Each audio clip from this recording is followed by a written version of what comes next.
because it'll be like a flimsy little thing. It would have been really small. But this thing turned into be something very unique and interesting, and it's a one-off. Like, I don't think all books should be like this, clearly, you know. Well, and you guys do publish like a variety of sizes and formats, and there are cheap books in your catalog. Right. Alvin does, you know, has a whole range of stuff from $2 to $125. I mean, Injury could have been it's a classic alternative comic book. Could have come out in 1987, 1993. And that's exactly why we did that, is because it's just that no one's doing pamphlets anymore, like Sammy was saying. It's just D&Q and Penna are doing most of their sales through the book trade market, and it's just you're not seeing pamphlets, and that's what we were in love with, and that's how we got into comics, so we wanted to do that. So I mean, the ideal reader, you know, is sort of like someone, like for my comic crickets, the ideal reader is someone who maybe like has been reading superhero comics and following that stuff for a long time, you know, and then at a certain point they start getting disillusioned with that, and then they're like seeing like there's like 20 issues of this thing. Like, that's how it was for me. Like, there was a whole alternative section in this shop in Australia, King's Comics, and it was like I would sort of glance at it, all this weird stuff, you know.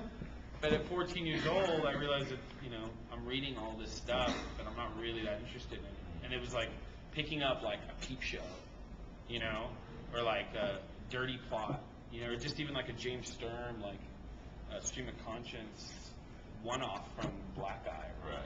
You know, these things, like, that's where I feel like being in the comic book store, it's going to be those readers. Like, I don't expect people to come in from the outside reading that stuff. That's what the collections are. I think you're wrong. Because, for instance, I was telling Frank last night at the hotel bar that I found my old reserve list from 1993. And most of what I read now is alternative, where I don't really realize mainstream. And it was like X-Men 2099 and Spider-Man 2099, maybe a couple of other 29. It was just dumb comic. And then that comic reader, though, as a teenager or 20-year-old, turns into this kind of comic reader. That's what I'm saying. Yeah. So this higher, but the thing is, like when someone reads that Fun Home, they do every day come back in the comic store. Like people who read Bone either read other kid stuff, or they'll come and be like, what else can you recommend? It's really bizarre. It's never been like this the last 5 years.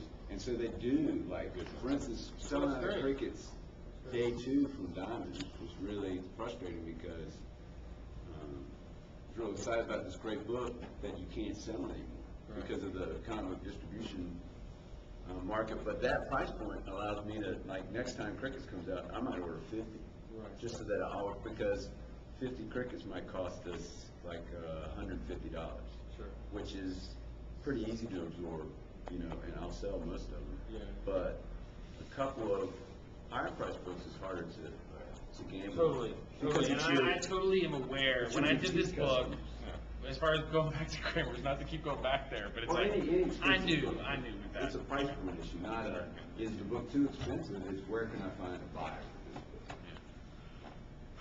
Yeah, I think people are going to like Kramer. I can't wait. I mean, literally, I have an erection right now.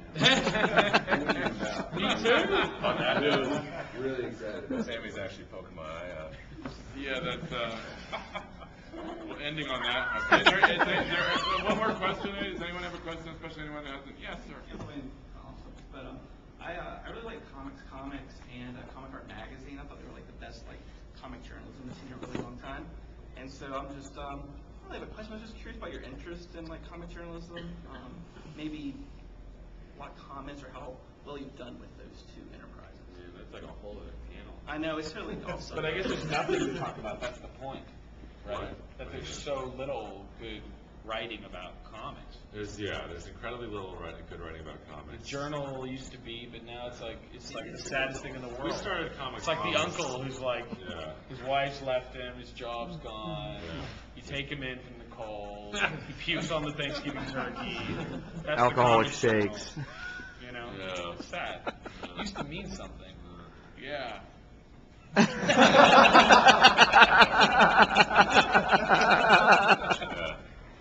I think, I mean, do you guys consider those kind of flagship publications, though? I mean, is that, really? Is this kind of a sideline for you?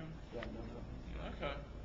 Yeah, I mean, comics for me is like, it's a way for me and Frank and Tim to indulge our interest in comics and have a place to write about them that we're proud of.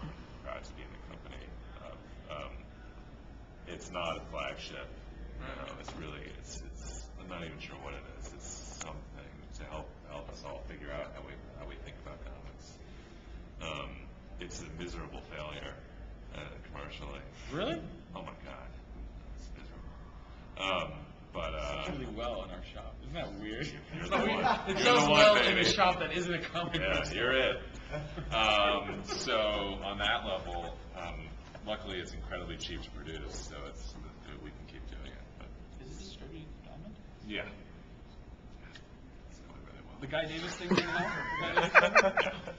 Man, Nothing helps. my penciling ruined it. Yeah. The The Guy shaky Davis cane thing. cover is really going to put it over the top. I can assure you.